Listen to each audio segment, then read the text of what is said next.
துல்ஹஜ் மாதத்துடைய முதல் 10 நாட்களில் சிறப்புகள். கண்ணியத்துக்குரியவர்களே, அல்லாஹ் ரப்புல் ஆலமீன் இந்த சமூகத்திற்கு செய்த மிகப்பெரிய அருள் என்னவென்றால், அல்லாஹ் ரப்புல் ஆலமீன் நன்மையான மாதங்களையும் நன்மையான நாட்களையும் நன்மைகளை அதிகப்படுத்தி தரக்கூடிய விஷயங்களையும் தீமைகளை அழிக்கக்கூடிய காரியங்களையும் அல்லாஹ் இந்த சமூகத்துடைய வாழ்நாளை அல்லாஹ் சுருக்கி இருந்தாலும் அந்த வாழ்நாளுக்குள் அல்லாஹ் அதிகப்படுத்தி தருகின்றான். ரமதான் முடிந்தால் அடுத்த நன்மைகள், அந்த மாதம் முடிந்தால் அடுத்த நன்மைகள் என்று அல்லாஹ் ரப்புல் ஆலமீன் ஒவ்வொரு மாதமும் சில நாட்களை அல்லாஹ் கணக்கிட்டு அந்த நாட்களில் அல்லாஹ் ரப்புல் ஆலமீன் அருள் செய்து மூமின்களுடைய ஈடேற்றத்திற்கு அல்லாஹ் ரப்புல் ஆலமீன் உதவி செய்கின்றான். கண்ணியத்துக்குரியவர்களே, அந்த அடிப்படையில் ரமதானுடைய மாதத்திற்கு பிறகு அல்லாஹ்விடத்திலே மிக கண்ணியமான, அல்லாஹ்விடத்திலே மிக சிறப்பு பெற்ற நாட்களை இன்ஷா அல்லாஹ் நாம் அடைய போகின்றோம். அந்த நாட்கள் தான் துல்ஹஜ் மாதத்துடைய முதல் 10 நாட்கள். அல்லாஹ் ரப்புல் ஆலமீன் அவனுடைய புத்தகம் அல் குர்ஆனிலே சூரா ஹஜ்ஜுடைய 28வது வசனத்திலே ஹஜ்ஜை பற்றி இப்ராஹிம் அலைஹிஸ்ஸலாம் அவர்களை அறிவிக்க சொல்லுகின்றான். அப்போது அல்லாஹ் ரப்புல் ஆலமீன் ஹஜ்ஜுக்கு வருபவர்கள் செய்யக்கூடிய காரியத்தை பற்றி சொல்லும் பொழுது வயத்குரு ஸ்மல்லாஹி ஃபி அய்யாமின் மஅலூமாத், கணக்கிடப்பட்ட அந்த நாட்களில் அவர்கள் அல்லாஹ்வை புகழ்வார்கள். இமாம் இப்னு அப்பாஸ் ரலியல்லாஹு அன்ஹுமா கணக்கிடப்பட்ட நாட்களில் அல்லாஹ்வை புகழ்வார்கள் என்று அல்லாஹ் கூறுகிறானே, அந்த கணக்கிடப்பட்ட நாட்கள் எதுவென்றால் அய்யாமுல் அஷ்ர் அல் அவாயில் மின் துல்ஹிஜ்ஜா, துல்ஹஜ் மாதத்துடைய முதல் 10 நாளைத்தான் அல்லாஹ் இங்கே குறிப்பிடுகிறான் என்று இப்னு அப்பாஸ் ரலியல்லாஹு அன்ஹுமா அவர்கள் சொன்னார்கள். அல்லாஹ் ரப்புல் ஆலமீன் சூரத்துல் ஃபஜ்ரை ஆரம்பம் செய்கிறார், வல் ஃபஜ்ர் வலயாலின் அஷ்ர். அந்த 10 நாட்கள் என்று அல்லாஹ் ரப்புல் ஆலமீன் சத்தியம் செய்கிறானே, அது என்னவென்று முஃபஸ்ஸிர்கள் எல்லோரும் விளக்கம் சொல்லும் பொழுது அந்த நாள் துல்ஹஜ் மாதத்துடைய முதல் 10 நாள் என்று பெரும்பான்மையான அறிஞர்கள் விளக்கம் சொல்கிறார்கள். இந்த துல்ஹஜ் மாதத்துடைய முதல் 10 நாளுடைய சிறப்பை புரிவதற்கு அல்லாஹ்வுடைய தூதருடைய இந்த ஒரு ஹதீஸை அறிந்தாலே போதும், எமக்கு அது போதுமானது. புகாரி ரஹிமஹுல்லாஹ், அபூ தாவூத், திர்மிதி போன்ற கிரந்தங்கள் எல்லாம் பதிவு செய்யப்படுகிறது. இப்னு அப்பாஸ் ரலியல்லாஹு அன்ஹு அவர்கள் கூறுவதாக, அல்லாஹ்வுடைய தூதர் ஸல்லல்லாஹு அலைஹி வஸல்லம் சொன்னார்கள், மா மின் அய்யாமின் அல் அமலு ஸாலிஹு ஃபீஹா அஹப்பு இலல்லாஹ் மின் ஹாதிஹில் அய்யாம், யானி அய்யாம் அல் அஷ்ர். அல்லாஹு அக்பர். அல்லாஹ்விடத்திலே நல்ல அமல்கள் செய்வதற்கு மிக விருப்பமான நாட்கள் இந்த அய்யாமுல் அஷ்ர், துல்ஹஜ் மாதத்துடைய முதல் 10 நாட்களை போன்று வேறு எந்த நாளும் கிடையாது. ரமதானுடைய இறுதி இரவுகள் அல்லாஹ்விடத்திலே மிக உயர்ந்தது. அல்லாஹ்விடத்திலே மிக உயர்ந்த 10 நாட்கள் துல்ஹஜ் மாதத்துடைய 10 நாட்கள் தான். ரமதானுடைய இறுதி 10 இரவுகள் அல்லாஹ்விடத்திலே மிக உயர்ந்த அந்தஸ்துடையது. அதை விட ரமதானுடைய மாதத்திற்கு பிறகு துல்ஹஜ் மாதத்துடைய முதல் 10 நாட்கள் அல்லாஹ்விடத்திலே மிக உயர்ந்தது. இந்த ஹதீஸை சொன்னவுடன் சஹாபாக்கள் கேட்டார்கள், வலல் ஜிஹாது ஃபீ சபீலில்லாஹ், அல்லாஹ்வுடைய பாதையில் போராடுவதை விடவும் இந்த நாளிலே செய்யக்கூடிய அமல்கள் மிக உயர்ந்ததா? அல்லாஹ்வுடைய தூதர் ஸல்லல்லாஹு அலைஹி வஸல்லம் சொன்னார்கள், ஆம், வலல் ஜிஹாது ஃபீ சபீலில்லாஹ், அல்லாஹ்வுடைய பாதையில் போராடுவதை விடவும் இந்த நாளுடைய சிறப்பு மிக உயர்ந்தது. ஆனால் இல்லா ரஜுலுன் خرج بنفسه وماله فلم يرجع من ذلك بشيء, 2 அமல்களை தவிர அல்லாஹ்வுடைய பாதையில் ஒருவன் போராடுகிறான், அந்த போராட்டத்தில் தன்னுடைய செல்வம் அனைத்தையும் அழிக்கிறான், தன்னையும் அழித்துக் கொள்கிறான், இந்த 2 அமல்களை தவிர. இந்த 2 அமல்களுக்கு எதுவும் ஈடாகாது. இந்த 2ஐ தவிர மற்ற இருக்கக்கூடிய அனைத்து அமல்களை விடவும் இந்த துல்ஹஜ் மாதத்துடைய முதல் 10 செய்யக்கூடிய அமல்களுடைய அந்தஸ்து உயர்ந்தது என்று அல்லாஹ்வுடைய தூதர் முஹம்மது ரசூலுல்லாஹ் ஸல்லல்லாஹு அலைஹி வஸல்லம் சொன்னார்கள். ஏன் ஹாஃபிஸ் இப்னு ஹஜர் அல் அஸ்கலானி ரஹிமஹுல்லாஹ் அவர்கள் சொன்னார்கள், ஏன் இந்த 10 நாட்கள் சிறந்தது? அல்லாஹ் ரப்புல் ஆலமீன் அமல்களுடைய தாய்களை எல்லாம் இந்த நாட்களில் வைத்திருக்கிறார். வேறு எந்த நாட்களிலும் செய்ய முடியாத அமல்களை அல்லாஹ் இந்த நாளிலே வைத்திருக்கிறார். ஏன்? இந்த நாளில், இந்த 10 நாட்களில் அல்லாஹ்வை தொழலாம், இந்த 10 நாட்களில் அல்லாஹ்விற்கு நோன்பு இருக்கலாம், இந்த 10 நாட்களில் சதகா செய்யலாம், இந்த 10 நாளில் அல்லாஹ்விற்கு அறுத்து பலியிடலாம், இந்த 10 நாளில் வேறு எந்த நாளிலும் செய்ய முடியாத ஹஜ்ஜை நிறைவேற்றலாம். எல்லா அமல்களும் ஒன்று சேரக்கூடிய நாட்களாக இந்த 10 நாட்கள் இருப்பதால் அல்லாஹ்விடத்திலே அல்லாஹ்வுடைய கணக்கீட்டுடைய நாட்களில் இந்த நாட்களை போன்ற அந்தஸ்துடைய நாட்கள் கிடையாது என்று இமாம் ஹாஃபிஸ் இப்னு ஹஜர் அஸ்கலானி ரஹிமஹுல்லாஹ் அவர்கள் சொன்னார்கள். இந்த நாட்களில் நோன்பு வைக்கலாமா? இதில் வரக்கூடிய 10 நாளில் 10வது நாள் நோன்பு வைப்பது ஹராம். ஏன்? ஈதுடைய நாள். இந்த 10வது நாளை தவிர வரக்கூடிய 9 நாளும் நோன்பு வைப்பது சுன்னாவா? முஸ்லிம் ரஹிமஹுல்லா இல்மை தேடக்கூடிய மாணவர்கள் என்பதால் இந்த விளக்கங்களை கொடுக்கிறேன். முஸ்லிம் ரஹிமஹுல்லா அவர்கள் சொன்னார்கள், ஆயிஷா ரலியல்லாஹு அன்ஹா அவர்கள் கூறுவதாக, மா ரஅய்து ரசூலுல்லாஹி ஸல்லல்லாஹு அலைஹி வஸல்லம் ஸாயிமன் ஃபில் அஷ்ரி கத்து. கொஞ்சம் குழப்பமா இருக்கும், புரிய முயற்சி. அல்லாஹ்வுடைய தூதர் துல்ஹஜ் மாதத்துடைய முதல் 10 நாட்களும் ஒருபோதும் நோன்பு வைத்ததில்லை. யாருடைய அறிவிப்பு? ஹஃப்ஸா ரலியல்லாஹு அன்ஹா யார்? அல்லாஹ்வுடைய தூதருடைய மனைவிதான்.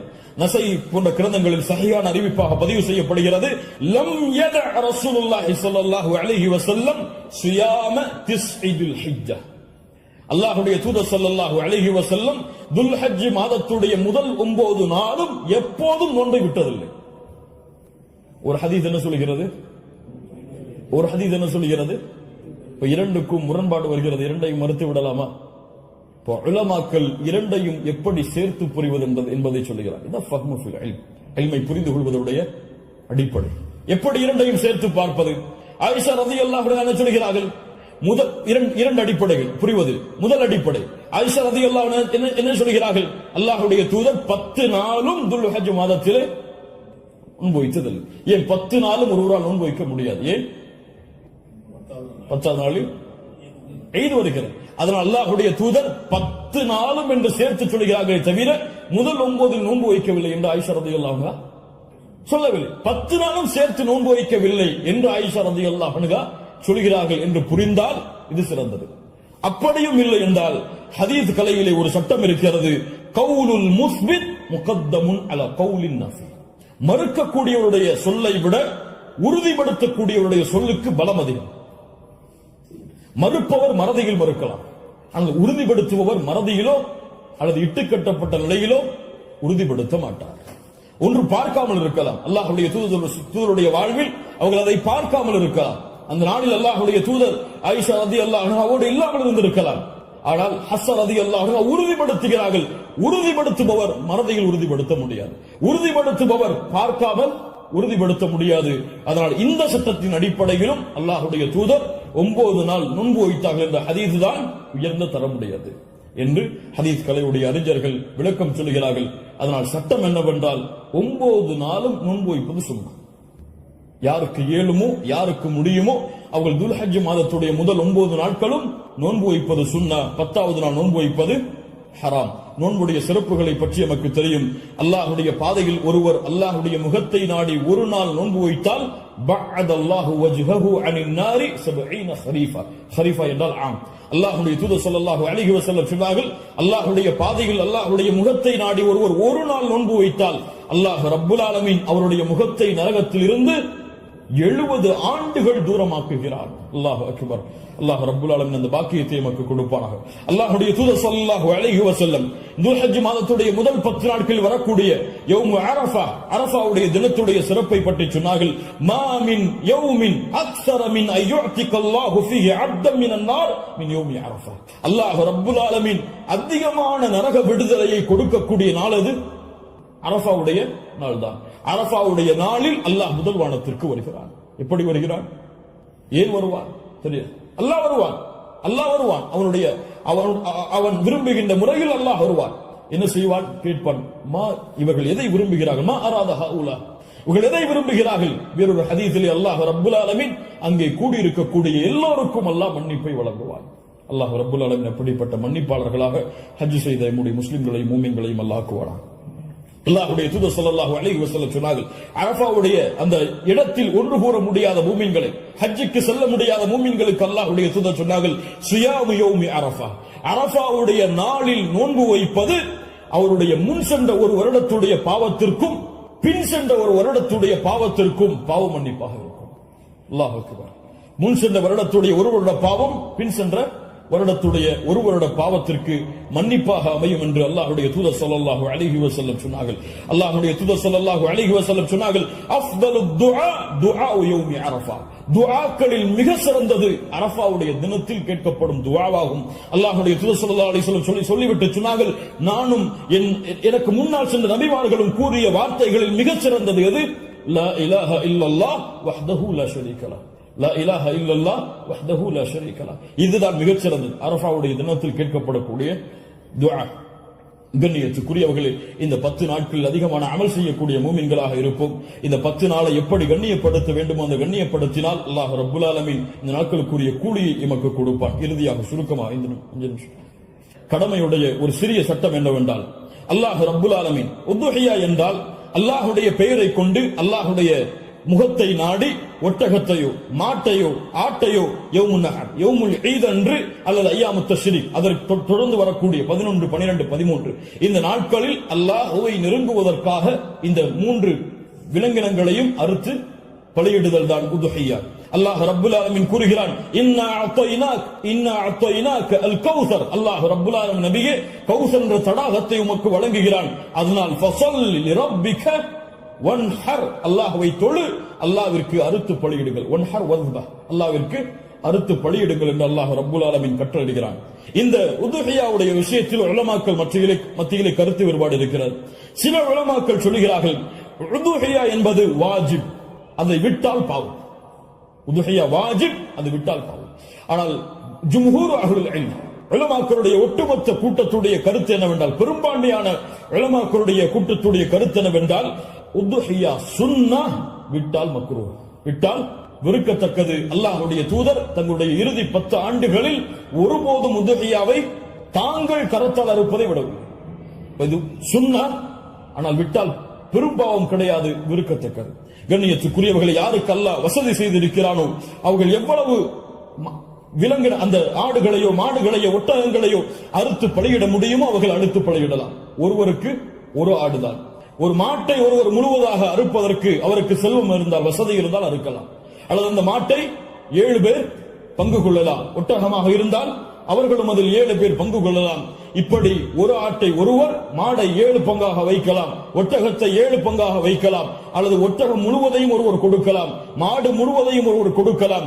2 ஆடுகள் 3 ஆடுகள் என்று ஏழைகளுடைய கஷ்டங்களை நீக்க அல்லாஹ்வுடைய முகத்தை நாடுபவர்கள் எவ்வளவு அல்லாஹ் அவர்களுக்கு செல்வத்தை விசாலப்படுத்தி இருக்கிறாரோ அவ்வளவு அவர்களும் விசாலப்படுத்தலாம். அந்த விலங்கினங்களுடைய சட்டம் என்ன? ஆடாக இருந்தால் 1 வருடம் பூர்த்தியாக இருக்க வேண்டும், 2வது வருடத்தில் நுழைந்திருக்க வேண்டும். மாடாக இருந்தால் 2 வருடங்கள் பூர்த்தியாக இருக்க வேண்டும், 3வது வருடத்தில் அது நுழைந்திருக்க வேண்டும். ஒட்டகமாக இருந்தால் 5 வருடம் பூர்த்தியாக இருக்க வேண்டும், 6வது வருடத்தில் அது நுழைந்திருக்க வேண்டும். யாருக்கெல்லாம் ஒரு முழு குடும்பமாக ஒரே இடத்திலே ஒரே உணவை சாப்பிட்டு வசித்தால் அந்த முழு குடும்பத்திற்கும் ஒரு ஆடு போதுமானது, அல்லது முழு குடும்பத்திற்கும் ஒரு மாடு போதுமானது, அந்த முழு குடும்பத்திற்கும் ஒரு ஒட்டகம் போதுமானது. ஒரு குடும்பம் மொத்தமாக ஒரே இடத்திலே ஒரே உணவை சாப்பிட்டு இருந்தால், தனித்தனியாக வேறு வேறு உணவுகளை வைத்திருந்தால் அவர்கள் தனித்தனியாக உதுஹியாவை அவர்கள் கொடுக்க வேண்டும். கண்ணியத்துக்குரியவர்கள், இந்த முறையில் இந்த வணக்க வழிபாட்டை செய்வதற்கு அல்லாஹ் எமக்கு உதவி செய்வானாக. லை யனாலல்லாஹு லுஹூமுஹா வலா திமாஉஹா, இதனுடைய மாமிசங்களோ இரத்தங்களோ அல்லாஹ்வை சென்றடைவதல்ல. வலாக்கின் யனாலுஹு தக்வா மின்கும், உங்களுடைய உள்ளத்தில் இருக்கக்கூடிய தக்குவாதான் அல்லாஹ்விடத்தில் சென்றடைகிறது. கண்ணியத்துக்குரியவர்கள், நபி இப்ராஹிம் அலைஹிஸ்ஸலாம், இஸ்மாயில் அலைஹிஸ்ஸலாம் அவருடைய தியாகத்தை நினைவு கூறும் பொருட்டு இப்ராஹிம் அலைஹிஸ்ஸலாம் தன்னுடைய மகனை அல்லாஹ் அறுக்க கட்டளையிட்ட போது, நான் அறுக்க தயாராகிறேன் என்று இப்ராஹிம் அலைஹிஸ்ஸலாம் அல்லாஹ்விற்காக தன்னுடைய அல்லாஹ்வுடைய கட்டளையை ஏற்க துணிந்ததை போன்று, யா அல்லாஹ் நீ கூறினால் எதையும் செய்வதற்கு நான் தயார் என்ற தன்மையை வெளிப்படுத்துவதற்கு தான் இந்த யௌமுன் நஹர் யௌமுல் ஈதுடைய தினத்தில் ஆடுகளையோ மாடுகளையோ ஒட்டகங்களையோ அறுக்கக்கூடிய கட்டளை அல்லாஹ் கொடுத்திருக்கிறார். இது ஒரு சடங்காகவோ சம்பிரதாயமாகவோ இல்லாமல் அல்லாஹ்விற்காக செய்யப்படக்கூடிய வணக்க வழிபாடாக எண்ணி இன்று நியத்து வையுங்கள். அல்லாஹ் எனக்கு கொடுத்த செல்வத்தின் அடிப்படையில் இன்ஷா அல்லாஹ் இதை நான் விசாலப்படுத்துவேன். என்னால் எவ்வளவு முடியுமோ அவ்வளவு அல்லாஹ்வுடைய பாதையில் அறுத்து பலியிட்டு ஏழைகளுக்கும் நானும் அதிலிருந்து உண்பேன். கண்ணியத்துக்குரியவர்களை, சிறந்தது என்னவென்றால் நாம் வாழக்கூடிய இடங்களில் அறுத்து பலியிடுதல் தான் சிறந்தது. நாம் வாழாத ஊர்களில் அறுத்து பலியிடுதல் சிறந்தது கிடையாது, உலமாக்களுடைய குர்ஆன் சுன்னாவுடைய ஆதாரங்களின் அடிப்படையில். அதனால் நாம் அறுத்து முழுவதுமாக நாம எடுத்துக் கொள்ளலாம், அல்லது ஏழைகளுக்கு முழுவதுமாக கொடுக்கலாம், உறவினர்களுக்கு முழுவதுமாக கொடுக்கலாம். இதில் ஹதீஸ் அடிப்படையில் தெளிவான ஆதாரங்கள் எவ்வளவு பங்குகளை வைக்க வேண்டும் என்பதற்கு கிடையாது. ஆனால் 3 பங்காக வைத்து கொடுக்கப்பட வேண்டும் என்பது ஹதீஸ் கலையிலே ஹதீஸிலிருந்து இஜ்திஹாத் அதை ஆய்வு செய்து முடிவெடுத்த உலமாக்கள் இப்னு கையிம் போன்றவர்கள் 3 பங்காக அதை வைத்து பங்கிட வேண்டும் என்று விளக்கம் சொல்கிறார்கள். இன்ஷா அல்லாஹ் அதுவும் சிறந்ததுதான். ஒரு பங்கு எமக்கு, இன்னொரு பங்கு உறவினர்களுக்கு, இன்னொரு பங்கு ஏழைகளுக்கும் கொடுத்து உதவலாம், அல்லது பங்குகள் முழுவதுமாக ஏழைகளுக்கும் கொடுக்கலாம், அதிலிருந்து நாமும் முழுவதுமாக சாப்பிடலாம். இதில் எந்த தவறும் கிடையாது. அல்லாஹ் ரப்புல் ஆலமீன் இன்னும் விளக்கங்கள் உங்களுக்கு தேவை இருந்தால் உலமாக்களை அணுகி அதை கேட்டுக்கொள்ளுங்கள். அல்லாஹ் ரப்புல் ஆலமீன் இந்த இறுதி 10 நாட்களை கண்ணியப்படுத்தக்கூடிய இந்த இறுதி 10 நாட்களில் அதிகமான அமல்களை செய்து அல்லாஹ்வுடைய பொருத்தத்தை பெறக்கூடிய நல்மக்களாக அல்லாஹ் ரப்புல் ஆலமீன் என்னையும் உங்களையும் ஆக்கி அருள் புரிவானாக. அஸ்ஸலாமு அலைக்கும்.